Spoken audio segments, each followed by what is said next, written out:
नमस्कार। Story line में आप सभी का स्वागत है। आज की कहानी 3 विकल्प।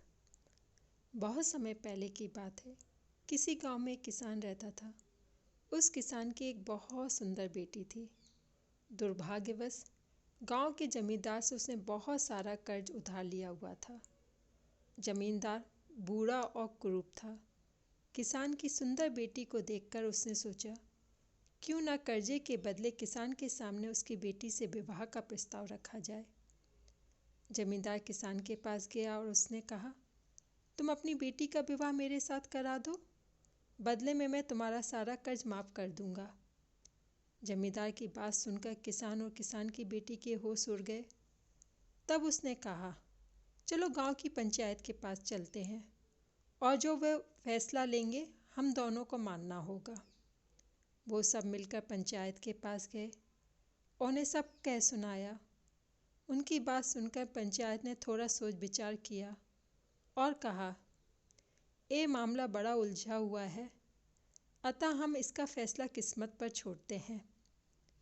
जमींदार सामने पड़े सफ़ेद और काले पत्थरों के ढेर से एक काला पत्थर और एक सफ़ेद पत्थर उठाकर थैले में रख देगा। फिर लड़की बिना देखे उस थैले में से एक पत्थर उठाएगी और इस आधार पर उसके पास 3 विकल्प होंगे। पहला विकल्प, अगर वो काला पत्थर उठाती है तो उसे जमींदार से शादी करनी पड़ेगी और उसके पिता का कर्ज माफ़ कर दिया जाएगा। अगर वो सफ़ेद पत्थर उठाती है तो उसे जमींदार से शादी नहीं करनी पड़ेगी और उसके पिता का कर्ज भी माफ़ कर दिया जाएगा। और तीसरा विकल्प यह है, अगर लड़की पत्थर उठाने से मना करती है तो उसके पिता को जेल भेज दिया जाएगा। पंचायत के आदेश अनुसार जमींदार झुका और उसने 2 पत्थर उठा लिए। जब वो पत्थर उठा रहा था तो तब तेज आंखों से किसान की बेटी ने देखा कि उस जमींदार ने दोनों काले पत्थर उठाए हैं और उन्हें थैले में डाल दिया है। लड़की इस स्थिति से घबराए बिना सोचने लगी कि वो क्या कर सकती है। उसे 3 रास्ते नजर आए। वह पत्थर उठाने से मना कर दे और अपने पिता को जेल जाने दे, सबको बता दे कि जमींदार ने दोनों काले पत्थर उठाकर सबको धोखा दे रहा है। वह चुप करके काला पत्थर उठा ले और अपने पिता को कर्ज से बचाने के लिए जमींदार से शादी करके अपना जीवन बलिदान कर दे। उसे लगा कि दूसरा तरीका सही है, पर तभी उसे एक और उपाय सूझा। उसने थैले में से अपना हाथ डाला और एक पत्थर अपने हाथ में ले लिया और बिना पत्थर की तरफ देखे उसके हाथ से फिसलने का नाटक किया। उसका पत्थर अब हजारों पत्थरों के ढेर में गिर चुका था और उनमें से कहीं खो चुका था।